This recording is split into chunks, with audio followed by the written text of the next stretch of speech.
Hi friends, welcome to my YouTube channel study with you Lovely Sharma. हम editorial का practice set Bihar Durga mains का लेकर आए हैं, जिसमें टोटल 15 प्रैक्टिस सेट है, जिसमें आज हम प्रैक्टिस सेट 3 और 4 दोनों करवा रहे हैं। 3 अगर आपने प्रैक्टिस सेट 1, 2, 3 नहीं देखा है तो प्लेलिस्ट में जाकर देख लीजिएगा। एडिटोरिया टेस्ट सीरीज से है प्लेलिस्ट। और अभी डाल रहे हैं प्रैक्टिस सेट 4। तो चलिए हम लोग क्वेश्चन 1 से स्टार्ट करते हैं। क्वेश्चन नंबर 1 है, जनगणना 2011 के अनुसार सर्वाधिक क्षमता दर वाला केंद्र शासित प्रदेश कौन है? जनगणना 2011 के अनुसार सर्वाधिक साक्षरता दर वाला केंद्र शासित प्रदेश कौन है? इसका सही उत्तर हो जाएगा ऑप्शन नंबर बी, लक्षद्वीप। सर्वाधिक साक्षरता वाला केंद्र शासित प्रदेश लक्षद्वीप है। इसकी साक्षरता दर 91.8% है। राज्यों में सर्वाधिक दर केरल का है। सर्वाधिक दर किसका है? केरल का, जहां टोटल कितना है? 94% है। क्वेश्चन नंबर 2 देखेंगे, जनगणना 2011 के अनुसार बिहार के किस जिले में सर्वाधिक शिशु लिंगानुपात पाया जाता है? इसका सही उत्तर हो जाएगा ऑप्शन नंबर सी, किशनगंज।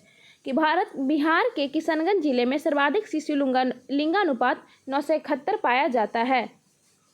वही न्यूनतम शिशु लिंगानुपात वैशाली में है, 904 पाया जाता है। बिहार में शिशु लिंगानुपात 935 है, जबकि बिहार में लिंगानुपात 918 है। क्वेश्चन नंबर 3 देखेंगे, ISF 2021 रिपोर्ट के अनुसार बिहार में सबसे कम वन आवरण वाला जिला कौन है? इसका सही उत्तर हो जाएगा option number D, Sheikhpura. One report 2021 के अनुसार सबसे कम वन आवरण वाला जिला शेखपुरा है, जबकि सर्वाधिक वन आवरण वाला जिला कैमूर है। क्वेश्चन नंबर 4 देखेंगे, एशियाई विकास बैंक की स्थापना कब की गई थी? इसका सही उत्तर हो जाएगा ऑप्शन नंबर डी, 1966 में एशियाई विकास बैंक की स्थापना हुई थी। इसका मुख्यालय फिलीपींस की राजधानी मनीला में है। इसका मुख्यालय कहाँ है? फिलीपींस की राजधानी मनीला में।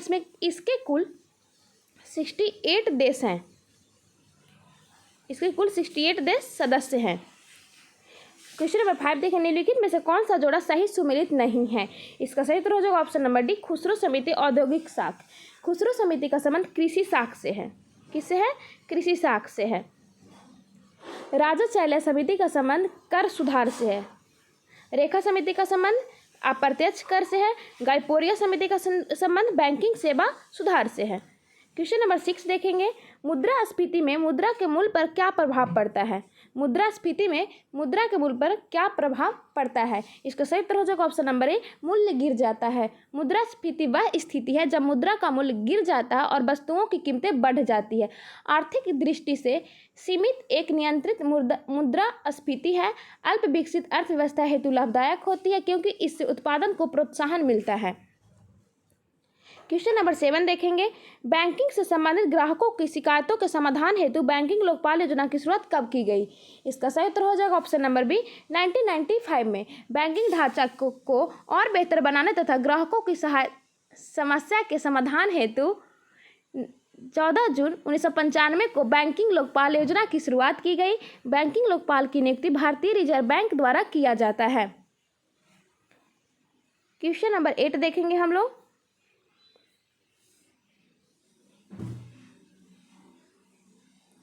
कम आय वाले परिवारों एवं छोटे व्यवसायों को व्यापक वित्तीय सेवाएं उपलब्ध कराने हेतु किस समिति का गठन किया गया है?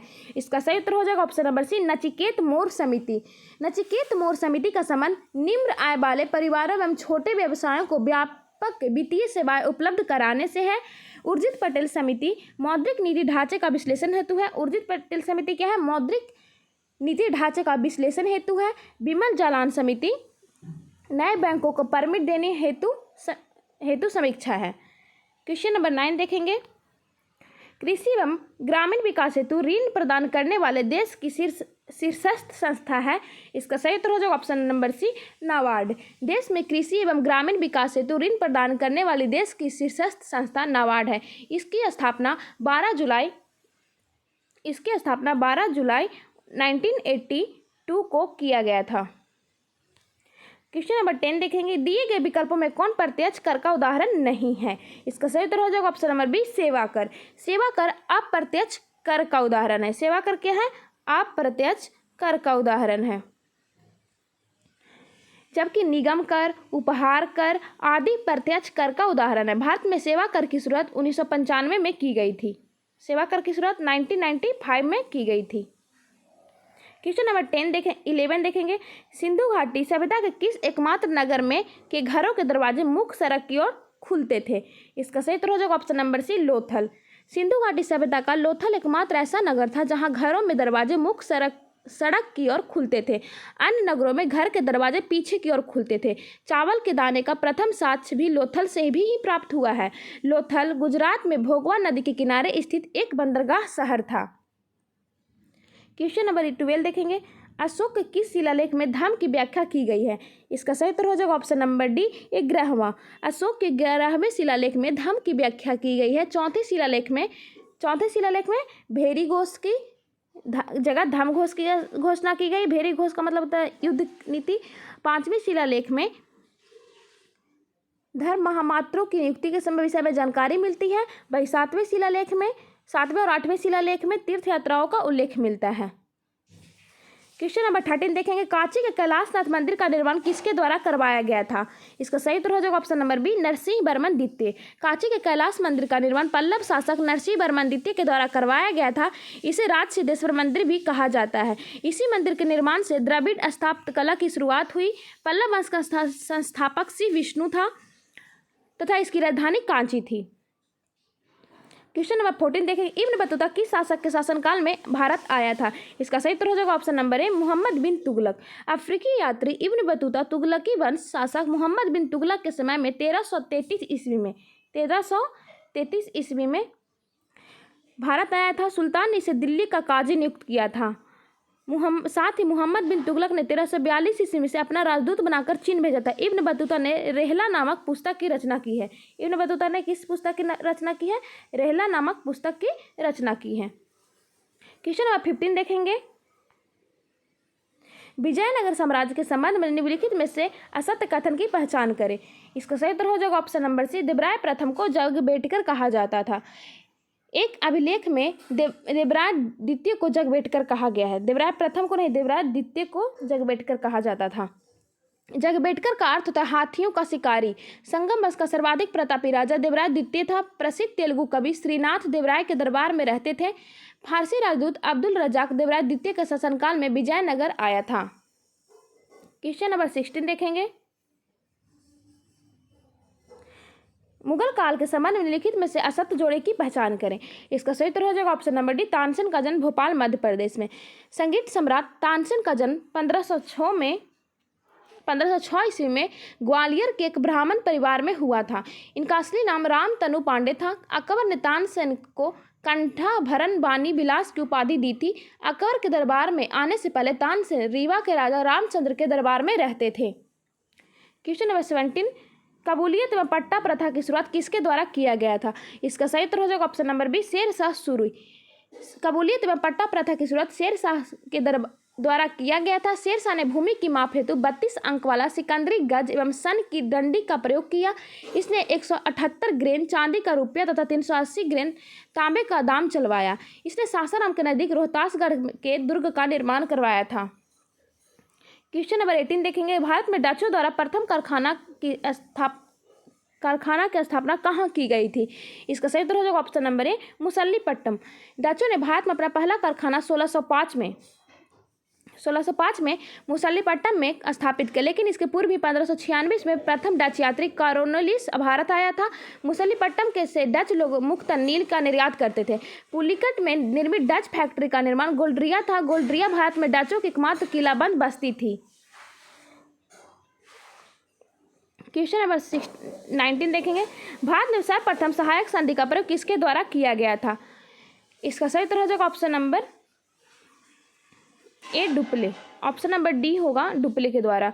भारत में सहायक संधि की पत्ती की शुरुआत गवर्नर जनरल लॉर्ड वेल्लेस्ली ने किया था, लेकिन भारत में इस पत्ती का प्रयोग सर्वप्रथम फ्रांसीसी गवर्नर डुप्ले ने किया था। सहायक संधि करने वाला प्रथम राज्य हैदराबाद था। सहायक संधि स्वीकार करने वाला प्रथम राज्य कौन था? हैदराबाद।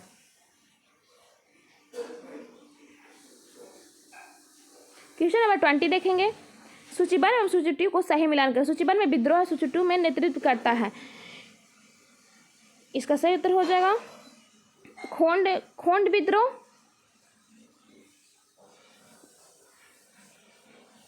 चक्र, इसका सही उत्तर हो जाएगा ऑप्शन नंबर सी।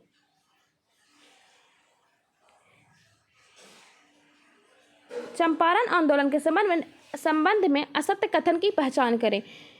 इसका सही उत्तर हो जाएगा ऑप्शन नंबर ए। चंपारण में किसानों को अपनी जमीन के 3/21 के हिस्से पर नील की खेती करना अनिवार्य था। ये बिल्कुल असत्य कथन है। 1917 ईस्वी के आसपास चंपारण में 3 कठिया प्रथा प्रचलित थी। इसका अंतर्गत किसानों को 3/20 के हिस्से पर नील की खेती करना अनिवार्य था। चंपारण आंदोलन के दौरान किसानों की समस्याओं की जांच हेतु FG सलाई के नेतृत्व में चंपारण एग्रियन कमेटी का गठन किया गया था। क्वेश्चन नंबर 22 देखेंगे। भारत में 1920 में अखिल भारतीय ट्रेड यूनियन कांग्रेस की स्थापना कहाँ पर हुई थी? इसका सही उत्तर हो जाएगा option number B, Bombay. Akhil Bharatiya trade union Congress की स्थापना 1920 में बम्बई में हुई थी। इसका प्रथम अध्यक्ष लाला लाजपत राय थे। भारत में प्रथम आधुनिक श्रम संघ की स्थापना BP बाडिया के द्वारा मद्रास श्रमिक संघ के रूप में किया गया था। वल्लभ भाई पटेल ने 1947 ईस्वी में भारतीय ट्रेड यूनियन कांग्रेस की स्थापना की थी।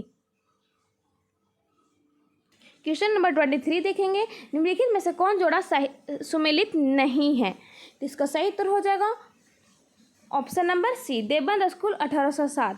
देवबंद स्कूल की स्थापना 1866-67 में हुई थी, 1860 में नहीं।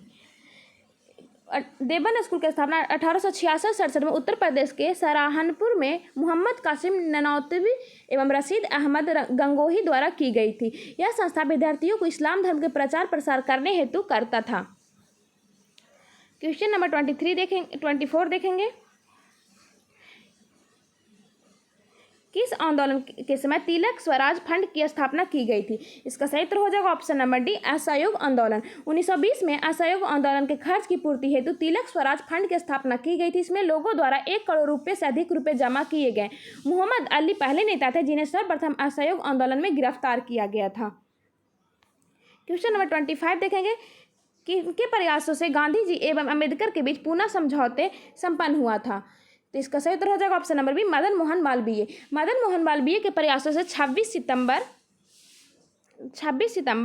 1932 को पूना में गांधी जी एवं अम्बेडकर के बीच एक समझौता हुआ जिसे पूना समझौता कहा जाता है। अम्बेडकर ने समझौते के अंतर्गत हरिजनों के लिए पृथक प्रतिनिधित्व की मांग को वापस ले लिया था तथा संयुक्त निर्वाचन के सिद्धांत को स्वीकार किया। इस समझौते के दौरान हरिजनों के लिए विधानसभा में सुरक्षित स्थान को 71 से बढ़ाकर 148 कर दिया गया था। क्वेश्चन नंबर 26 देखेंगे। निम्न में से कौन सा विषय समवर्ती सूची के अंतर्गत शामिल है? इसका सही उत्तर हो जाएगा ऑप्शन नंबर ए, जनसंख्या नियंत्रण समाचार पत्र। समवर्ती सूची में जनसंख्या नियंत्रण, समाचार पत्र, शिक्षा आदि है। वही राज्य सूची में लोक स्वास्थ्य, स्थानीय शोषण, भू राजस्व, ये दोनों है राज्य सूची में। क्वेश्चन नंबर 27 देखेंगे। संयुक्त अधिवेशन के दर्शन निम्न में से किसके द्वारा नहीं की जाती है? इसका सही उत्तर हो जाएगा ऑप्शन नंबर ए, राज्यसभा के सभापति द्वारा। संयुक्त अधिवेशन के अध्यक्षता राज्यसभा के सभापति द्वारा नहीं किया जाता। संविधान के अनुच्छेद 108 में संसद के संयुक्त अधिवेशन की व्यवस्था है। संयुक्त अधिवेशन राष्ट्रपति के द्वारा बुलाया जाता है तथा इसकी अध्यक्षता लोकसभा के अध्यक्ष द्वारा या इनकी अनुपस्थिति में सदन या उपाध्यक्ष या यदि वह अनुपस्थित है तो राज्यसभा का उपसभापति के द्वारा किया जाएगा। क्वेश्चन नंबर 28 देखेंगे। जनजातीय क्षेत्रों में प्रशासन संबंधी उपबंध संविधान की किस अनुसूची में है?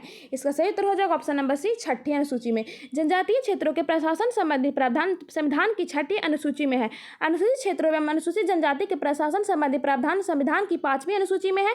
तृतीय अनुसूची में विभिन्न पदाधिकारियों द्वारा ली जाने वाली शपथ ग्रहण का उल्लेख है। चतुर्थ अनुसूची में राज्यों तथा संघ राज्य क्षेत्रों की राज्यसभा में प्रतिनिधित्व का विवरण दिया गया है।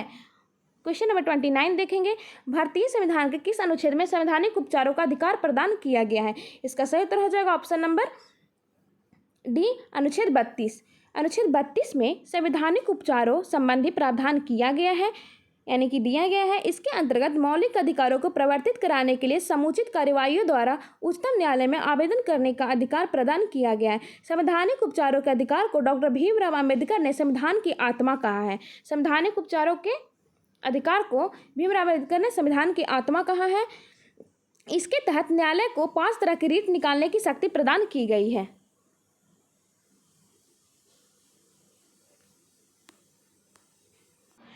क्वेश्चन नंबर 30 देखेंगे। किस समिति की सिफारिश पर मौलिक कर्तव्यों को संविधान में जोड़ा गया था? तो इसका सही उत्तर हो जाएगा ऑप्शन नंबर सी, सरदार स्वर्ण सिंह समिति। सरदार स्वर्ण सिंह समिति के अनुशंसा के आधार पर 42वें संविधान संशोधन के द्वारा 10 मौलिक कर्तव्यों को संविधान में जोड़ा गया। बाद में 86वें संविधान संशोधन द्वारा 11वें मौलिक कर्तव्य को संविधान में जोड़ा गया। इसमें 6 से 14 वर्ष के बच्चों को माता पिता या संरक्षक द्वारा प्राथमिक शिक्षा प्रदान करने की बात कही गई है। मौलिक कर्तव्य संबंधी प्रावधान रूस के संविधान से लिया गया है। क्वेश्चन नंबर 31 देखेंगे।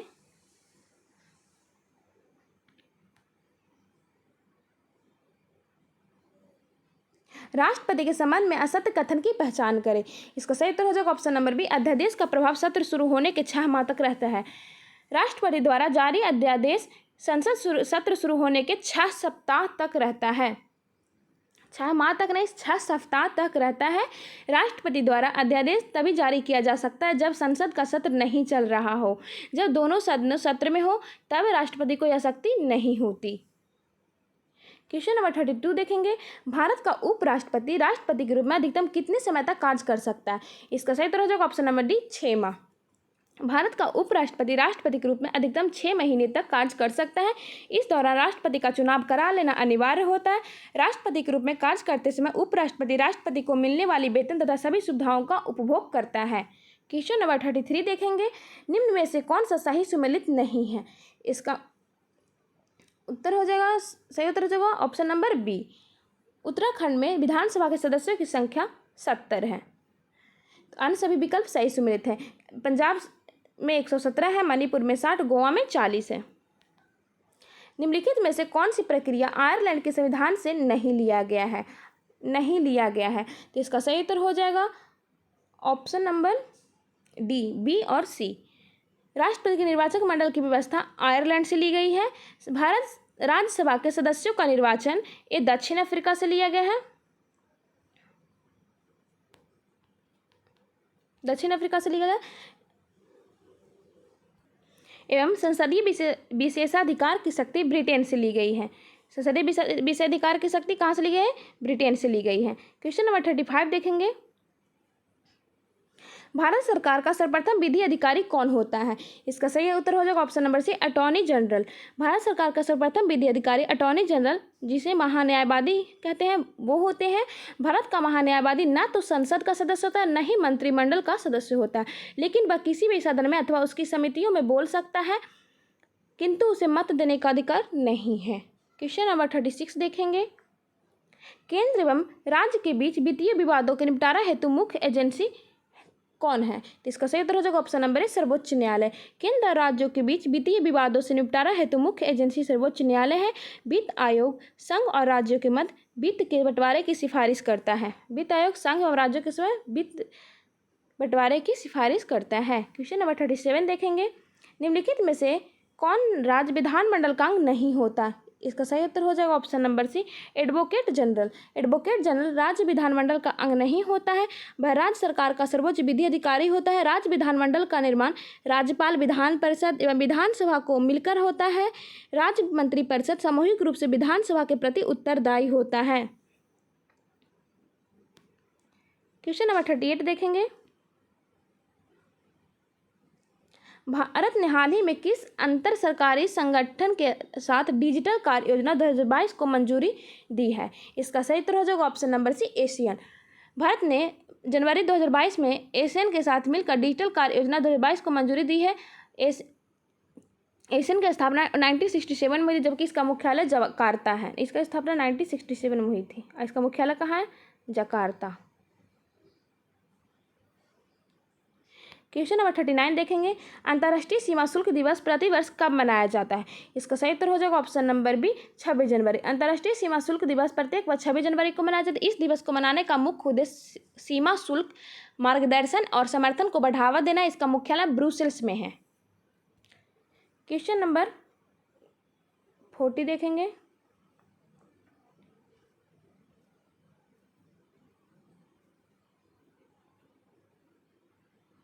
भ्रष्टाचार धारणा सूचकांक 2021 में भारत का स्थान क्या रहा? इसका सही उत्तर हो जाएगा ऑप्शन नंबर ए, 85। भ्रष्टाचार धारणा सूचकांक करप्शन प्रिसेप्शन इंडेक्स 2021 में भारत का स्थान 85 पर रहा, जबकि न्यूजीलैंड, डेनमार्क तथा फिनलैंड संयुक्त रूप से पहले स्थान पर रहा। यह सूचकांक प्रति वर्ष ट्रांसपेरेंसी इंटरनेशनल द्वारा जारी किया जाता है। क्वेश्चन नंबर 41 देखेंगे। अथावास्का झील किस देश में स्थित है? तो इसका सही उत्तर हो जाएगा option number B, Canada. Athabasca झील कनाडा में स्थित है। इसका कुल क्षेत्रफल 8081 वर्ग किलोमीटर है। कनाडा में स्थित अन्य महत्वपूर्ण झीलें हैं जैसे ग्रेट बैरियर झील एवं ग्रेट स्लेव झील एवं विनिपेग झील इत्यादि।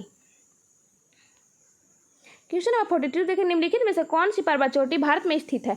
इसका सही उत्तर हो जाएगा ऑप्शन नंबर सी, नंगा पर्वत। नंगा पर्वत भारत में स्थित है। एवरेस्ट पर्वत शिखर नेपाल में स्थित है। एवरेस्ट पर्वत शिखर कहाँ है? नेपाल में स्थित है। वही धौलागिरी नेपाल में और तिरिचमिर पर्वत शिखर ये पाकिस्तान में स्थित है। ये है पाकिस्तान में स्थित। क्वेश्चन नंबर 43 देखेंगे। नदियों के किनारे बसे नगरों का कौन सा युग्म सुमेलित नहीं है? इसका सही उत्तर हो जाएगा ऑप्शन नंबर डी, लिवरपूल राइन। इंग्लैंड का लिवरपूल नगर मर्सी नदी के किनारे स्थित है। मर्सी नदी के किनारे स्थित है। इंग्लैंड की राजधानी लंदन टेम्स नदी के किनारे स्थित है।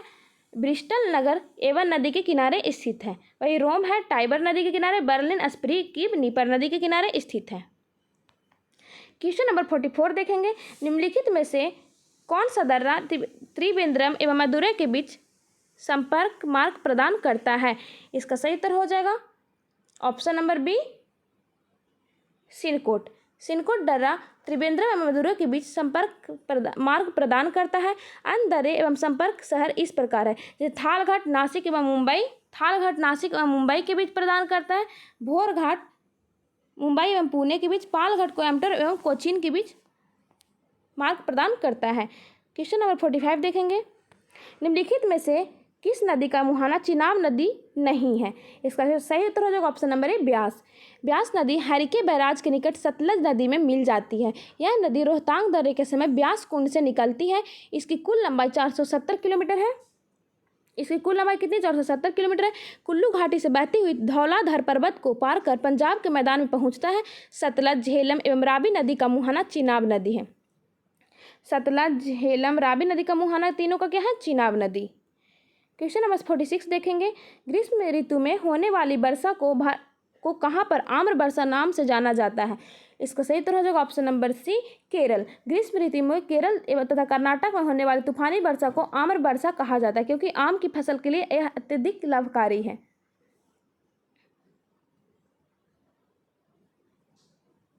क्वेश्चन नंबर 47 देखेंगे।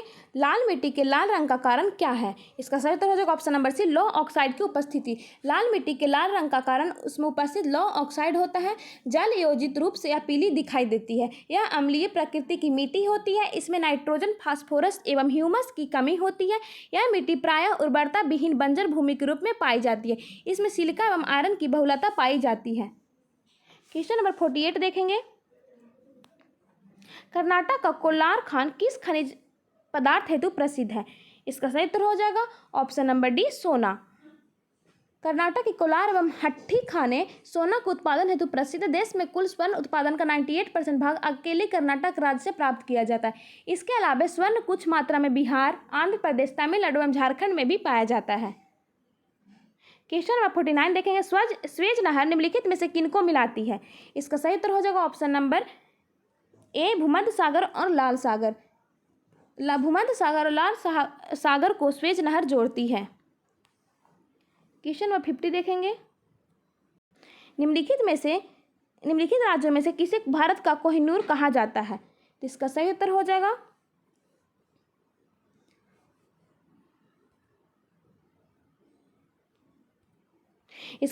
जाएगा option number D, Andhra Pradesh. Andhra Pradesh को भारत का कोहिनूर कहा जाता है। इसी कारण इस राज्य को आंध्र प्रदेश में कोल्लूर की खान से ही विश्व प्रसिद्ध कोहिनूर हीरा प्राप्त किया जाता है। इसी कारण इसे भारत का कोहिनूर कहा जाता है। क्वेश्चन नंबर 51 देखेंगे। निम्नलिखित में से कौन एक सदिश राशि नहीं है? तो इसका सही उत्तर हो जाएगा ऑप्शन नंबर बी, दाब। दाब, ताप, विद्युत धारा, द्रव्यमान, चाल, आयतन, कार्य, ऊर्जा, समय आदि सभी अदिश राशियां हैं। वैसी राशि जिसमें केवल परिणाम होता है, दिशा नहीं, उसे अदिश राशि कहते हैं। क्वेश्चन नंबर 52 देखेंगे। निम्नलिखित में से कौन सा उपकरण ध्वनि ऊर्जा को विद्युत ऊर्जा में परिवर्तित करता है। इसका सही उत्तर हो जाएगा ऑप्शन नंबर ए माइक्रोफोन। माइक्रोफोन ध्वनि ऊर्जा को विद्युत ऊर्जा में परिवर्तित करता है। सितार यांत्रिक ऊर्जा को ध्वनि ऊर्जा में परिवर्तित करता है। वही लाउड स्पीकर विद्युत ऊर्जा को ध्वनि ऊर्जा में परिवर्तित करता है। वही विद्युत मोटर विद्युत ऊर्जा को यांत्रिक ऊर्जा में रूपांतरित करता है। क्वेश्चन नंबर 53 देखेंगे। भूअस्थायी उपग्रह पृथ्वी से लगभग कितनी ऊंचाई पर स्थापित किए जाते हैं? इसका सही उत्तर हो जाएगा ऑप्शन नंबर सी 36,000 किलोमीटर। भूअस्थायी उपग्रह पृथ्वी तल से लगभग 36,000 किलोमीटर की ऊंचाई पर स्थापित किए जाते हैं। भू तुल्यकालिक कक्षा में संचार उपग्रह स्थापित करने की संभावना सबसे पहले आर्थर सी क्लार्क ने व्यक्त की थी। इन उपग्रहों का परिक्रमण काल पृथ्वी के परिक्रमण काल के बराबर होता है। क्वेश्चन नंबर 54 देखेंगे। दिए गए विकल्पों में कौन प्राथमिक सेल का उदाहरण है? इसका सही उत्तर हो जाएगा ऑप्शन नंबर डी उपयुक्त सभी। शुष्क सेल, बोल्टीय सेल, डेनियल सेल ये सभी प्राथमिक सेल का उदाहरण है। प्राथमिक सेलों में ऊर्जा का रूपांतरण सीधे रासायनिक ऊर्जा से विद्युत ऊर्जा में होता है। प्राथमिक सेल के अंतर्गत आने वाली सभी सेल एक बार ही प्रयोग में लाया जाता है। क्वेश्चन नंबर 55 देखेंगे। नाभिकीय रिएक्टर का निर्माण सर्वप्रथम किस देश में किया गया था? इसका सही उत्तर हो जाएगा ऑप्शन नंबर डी अमेरिका में। नाभिकीय रिएक्टर का निर्माण सर्वप्रथम अमेरिका के शिकागो विश्वविद्यालय में प्रोफेसर एनरिको फर्मी के निर्देश में बनाया गया था। रिएक्टर में ईंधन के रूप में यूरेनियम 235 तथा प्लूटोनियम 239 का प्रयोग किया जाता है। रिएक्टर में बंधक के रूप में भारी जल या ग्रेफाइट का प्रयोग किया जाता है। वहीं रिएक्टर में नियंत्रक छड़ के रूप में कैडमियम या बोरॉन छड़ का प्रयोग किया जाता है। क्वेश्चन नंबर 56 देखेंगे। ताप बढ़ने पर चाल के विद्युत प्रतिरोध पर क्या प्रभाव पड़ता है? इसका सही उत्तर हो जाएगा ऑप्शन नंबर बी बढ़ता है। ताप बढ़ने पर चालक के विद्युत प्रतिरोध का मान बढ़ता है। चालक से तात्पर्य ऐसे पदार्थों से जिससे होकर विद्युत का प्रभाव सरलता से होता है। ताप में वृद्धि होने पर इसमें विद्युत प्रतिरोध का मान बढ़ने लगता है जबकि विद्युत चालकता घटने लगती है। क्वेश्चन नंबर 57 देखेंगे। सेब में निम्नलिखित में से कौन सा अम्ल पाया जाता है? इसका सही उत्तर हो जाएगा ऑप्शन नंबर सी मैलिक अम्ल। सेब में मैलिक अम्ल पाया जाता है। वही सिरका में एसिटिक अम्ल पाया जाता है। अंगूर में टार्ट्रिक अम्ल पाया जाता है एवं नींबू में साइट्रिक अम्ल पाया जाता है।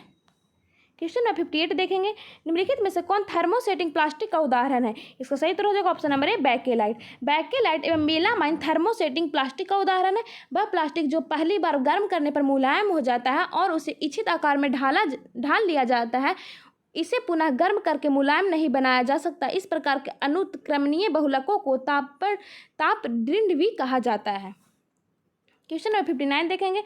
सबसे अच्छा अपस्फुट रोधी यौगिक है? इसका सही उत्तर हो जाएगा option number B tetra ethyl lead. वह ऐसे ईंधन जिनका अपस्फोटन अधिक होता है उपयोग के लिए उचित नहीं माने जाते हैं।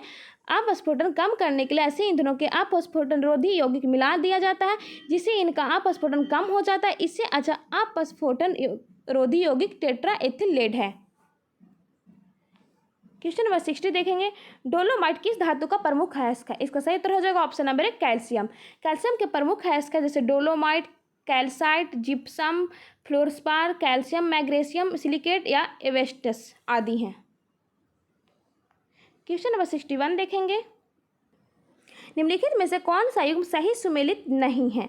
इसका सही उत्तर हो जाएगा ऑप्शन नंबर सी पोमोलॉजी फूलों का अध्ययन। पोमोलॉजी फलों के अध्ययन को कहते हैं। पोमोलॉजी फलों के अध्ययन को कहते हैं। एंथोलॉजी में फूलों का अध्ययन किया जाता है और एपीकल्चर में मधुमक्खी पालन का अध्ययन किया जाता है। क्वेश्चन नंबर 62 देखेंगे। जीव द्रव्य में सर्वाधिक मात्रा में कौन सा तत्व पाया जाता है? इसका सही उत्तर हो जाएगा ऑप्शन नंबर डी ऑक्सीजन। जीव द्रव्य में सर्वाधिक 76% ऑक्सीजन पाया जाता है। इसके बाद कार्बन 10.5%, हाइड्रोजन 10% एवं नाइट्रोजन 2.5%। वही जीव द्रव्य का लगभग 90% भाग जल होता है। क्वेश्चन नंबर 63 देखेंगे। फिलॉसफी जूलॉजिक नामक पुस्तक किनकी रचना है? तो इसका सही उत्तर हो जाएगा ऑप्शन नंबर ए लेमार्क। लेमार्क ने अपनी जैव विकास का सिद्धांत अपनी पुस्तक फिलॉसफी जूलॉजिक में 1809 में दिया था। इनके सिद्धांत को उपार्जित लक्षणों की वंशागति का सिद्धांत भी कहा जाता है। क्वेश्चन नंबर 4 देखेंगे, निम्नलिखित में से कौन कथन थैलोफाइट वर्ग का प्रतिनिधित्व नहीं करता है? इसका सही उत्तर हो जाएगा ऑप्शन नंबर ए अस्फेगनम। अस्फेगनम नामक मांस को ब्रायोफाइटा के अंतर्गत वर्गीकृत किया जाता है। थैलोफाइटा वनस्पति जगत का सबसे बड़ा समूह है। इस समूह के पौधों का शरीर सुखाए होते हैं। इसके प्रमुख उदाहरण शैवाल, जीवाणु, कवक, ये सब थैलोफाइटा समूह के उदाहरण हैं। क्वेश्चन 65 देखेंगे, निम्नलिखित में से फल एवं उसके खाए जाने वाले भाग का कौन सा जोड़ा सही सुमेलित नहीं है?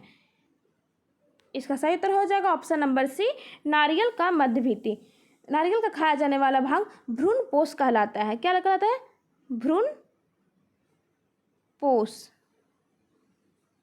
भ्रूणपोष कहलाता है।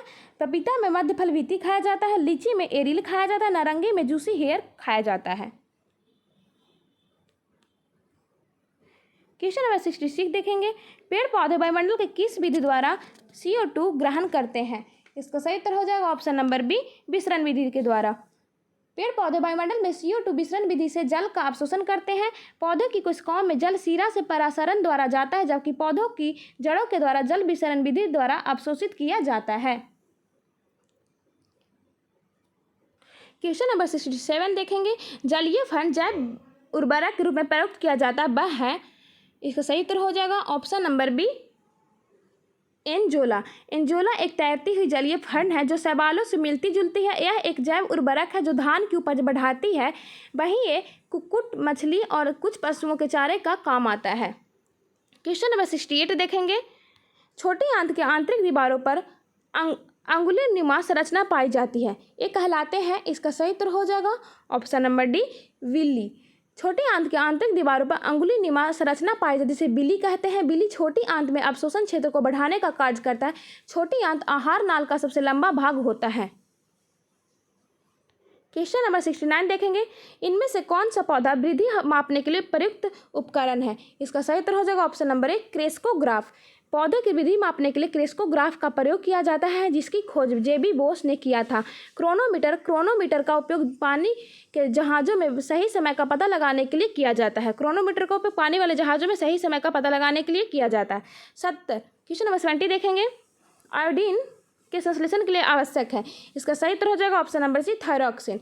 आयोडीन थायरॉक्सिन के संश्लेषण के लिए आवश्यक है। थायरॉक्सिन हार्मोन वसा, प्रोटीन और कार्बोहाइड्रेट को अपचय को बढ़ाता है। वही साइटोकाइनिन कोशिका विभाजन, कोशिका विस्तारण और विभेदन को बढ़ाता है। वही एड्रेनलिन, इस हार्मोन को एड्रेनलिन एवं एनेप्रिन भी कहते हैं। यह हार्मोन मेंडुला में स्रावित हार्मोन का अधिकांश भाग होता है। यह हार्मोन डर और मानसिक तनाव में व्यवस्था की व्यवस्था को अत्यधिक स्रावित होने लगता है। अधिवृक्क ग्रंथि से निकलने वाले इस हार्मोन को लड़ो और उड़ो हार्मोन कहा जाता है। एड्रेनलिन हार्मोन को लड़ो और उड़ो हार्मोन भी कहा जाता है। क्वेश्चन नंबर 71 देखेंगे, निम्नलिखित में से कौन एक मछली है? इसका सही उत्तर हो जाएगा ऑप्शन नंबर सी समुद्री घोड़ा। समुद्री घोड़ा एक प्रकार की मछली जो समुद्र में पाई जाती है, और रेजर फिश, हैग फिश, रजन फिश ये सब मछली नहीं है। क्वेश्चन नंबर 72 देखेंगे, ओलिव रिडले टर्टल के संरक्षण हेतु परियोजना किस अभयारण्य में चलाए जा रहे हैं? इसका सही उत्तर हो जाएगा ऑप्शन नंबर डी भीतरकनिका वन्यजीव अभयारण्य। उड़ीसा के भीतरकनिका वन्य अभयारण्य में ओलिव रिडले टर्टल संरक्षण परियोजना संचालित की जा रही है, जबकि नंदनकानन वन्यजीव अभयारण्य में घड़ियाल परियोजना संचालित की जा रही है। नंदनकानन यहाँ क्या है? घड़ियाल परियोजना चलाई जा रही है। क्वेश्चन नंबर 73 देखेंगे, बधावन आंध्र भूमि राज्य किस राज्य में स्थित है? इसका सही उत्तर हो जाएगा ऑप्शन नंबर ए गुजरात में। बधवाना आर्द्र भूमि गुजरात में स्थित है। यह आर्द्र भूमि पक्षी अभयारण्य के रूप में प्रसिद्ध है। हाल ही में इसे रामसर आर्द्र भूमि की सूची में शामिल किया गया। यह स्थल प्रवासी पक्षियों का पसंदीदा स्थल है। क्वेश्चन नंबर 74 देखेंगे, विश्व प्रवासी पक्षी दिवस कब मनाया जाता है?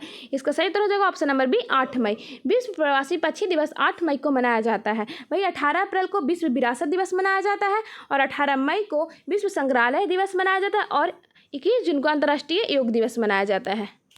क्वेश्चन नंबर 75 देखेंगे, निम्नलिखित में से कौन सा भारतीय क्षेत्र हॉट स्पॉट के रूप में चिन्हित किया गया है? इसका सही उत्तर हो जाएगा ऑप्शन नंबर सी पश्चिमी घाट। भारत में 2 क्षेत्रों को हॉट स्पॉट के रूप में चिन्हित किया गया, एक है पश्चिमी घाट, वही एक है पूर्वी हिमालय क्षेत्र। ये दोनों क्षेत्र जैव विविधता के मामले में समृद्ध हैं। क्वेश्चन नंबर 76 देखेंगे, भारत का प्रथम दूरदर्शन केंद्र कहाँ स्थापित किया गया था? इसका सही उत्तर हो जाएगा ऑप्शन नंबर ए, नई दिल्ली। भारत का प्रथम दूरदर्शन केंद्र नई दिल्ली में स्थापित किया गया था। देश में पहली बार दूरदर्शन में रंगीन कार्यक्रम का प्रसारण 15 अगस्त 1982 को हुआ था। क्वेश्चन नंबर 77 देखेंगे, भारत में सबसे अधिक जैव विविधता संपन्न क्षेत्र कौन है? इसका सही उत्तर हो जाएगा ऑप्शन नंबर डी, पश्चिमी घाट। जैव विविधता प्रखरद स्थलों हॉट स्पॉट केवल उष्णकटिबंधीय प्रदेशों में ही नहीं बल्कि उच्च अक्षांशीय प्रदेशों में पाए जाते हैं।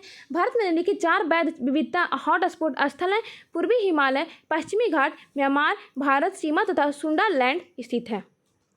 क्वेश्चन नंबर 79 देखेंगे, निम्नलिखित में कौन सुमेलित नहीं है? इसका सही उत्तर हो जाएगा option number D, Interpol London. Interpol का मुख्यालय लंदन होकर के पेरिस है। कहाँ है? पेरिस में स्थित है।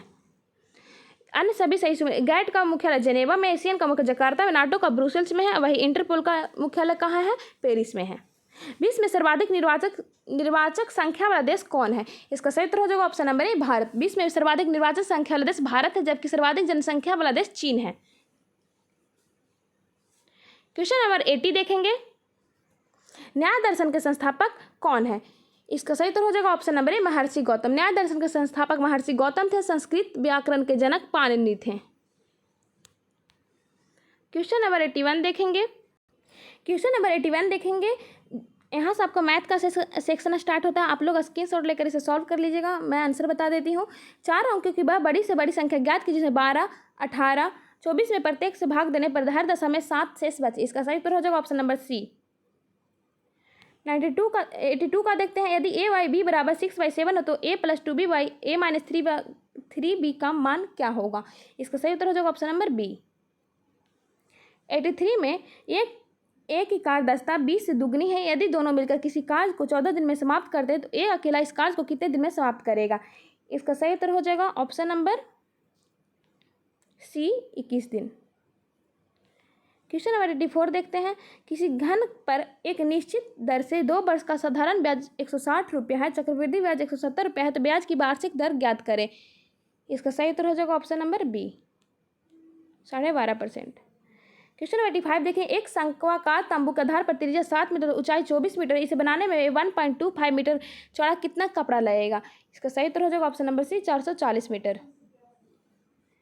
क्वेश्चन नंबर 86 देखें, x3 - 6x + 7 को x + 1 से भाग देने पर शेषफल क्या होगा? इसका सही उत्तर हो जाएगा option number D. Question number 87 देखेंगे, दी गई आकृति में ए बी सी डी है, तब p + q - r का मान कितना होगा? इसका सही उत्तर हो जाएगा ऑप्शन नंबर डी, 180 डिग्री। 88 देखेंगे, ए 1 किलोमीटर दौड़ में 3 मिनट 10 सेकंड लेता है, जबकि बी इस दौड़ में 3 मिनट 20 सेकंड लेता है, तो ए बी को कितने मीटर से हराता है? इसका सही उत्तर हो जाएगा option number C, 50 metre. Question number 89 देखेंगे, 3.0072 बार को भिन्न में बदले। इसका सही उत्तर हो जाएगा ऑप्शन नंबर ए। 90 देखेंगे, दिए गए आकृति में वृत्त का केंद्र ओ है तथा ABCD एक चक्रीय चतुर्भुज है। यदि AB समानांतर CD हो तथा बी कोण BAC 25 डिग्री हो तो CAD का कोण CAD का मान कितना होगा? इसका सही उत्तर हो जाएगा option number C, 40 degree. Question number 91 देखेंगे। 91 आप लोग स्क्रीनशॉट ले लीजिए। मैं 91 का आंसर होगा ऑप्शन नंबर ए।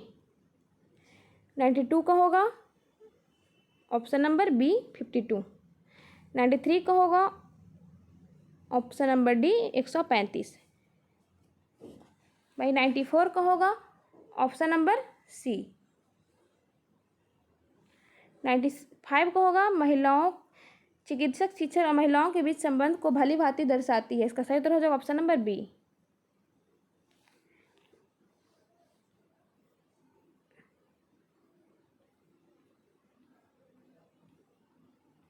96 को है, यदि वायु को हरा कहा जाए, हरा को नीला कहा जाए, नीले को आकाश कहा जाए, आकाश को पीला कहा जाए और पीले को पानी कहा जाए, तो पानी को गुलाबी कहा जाए, तो साफ आकाश का रंग क्या होगा? इसका सही उत्तर हो जाएगा ऑप्शन नंबर डी, आकाश। प्रत्येक शब्द में केवल एक बार प्रत्येक वर्ण का प्रयोग करके OEHM वर्णों में कितने सार्थक अंग्रेजी शब्द बनाए जा सकते हैं? इसका सही उत्तर हो जाएगा ऑप्शन नंबर डी 1। क्या बनेगा इसका सही उत्तर हो जाएगा होम। क्वेश्चन नंबर 98, दी गई आकृति में कितने त्रिभुज हैं? इसका सही उत्तर हो जाएगा ऑप्शन नंबर बी 9। 99 में एक परिवार में 5 विवाहित जोड़े हैं तथा प्रत्येक के 4 पुत्र हैं तो परिवार में कुल कितने सदस्य हैं? इसका सही उत्तर हो जाएगा ऑप्शन नंबर सी 26। सायकाल 8:30 बजे घड़ी के घंटे तथा मिनट की सुई के बीच कितने डिग्री का कोण होगा? इसका सही उत्तर हो जाएगा ऑप्शन नंबर बी 25 डिग्री। तो आप लोग को अगर मेरा प्रैक्टिस सेट इडुटेरिया का प्रैक्टिस सेट मेरे द्वारा अगर समझ में आ रही है तो प्लीज़ चैनल को सब्सक्राइब करें, शेयर करें एंड लाइक करें। Thanks for watching.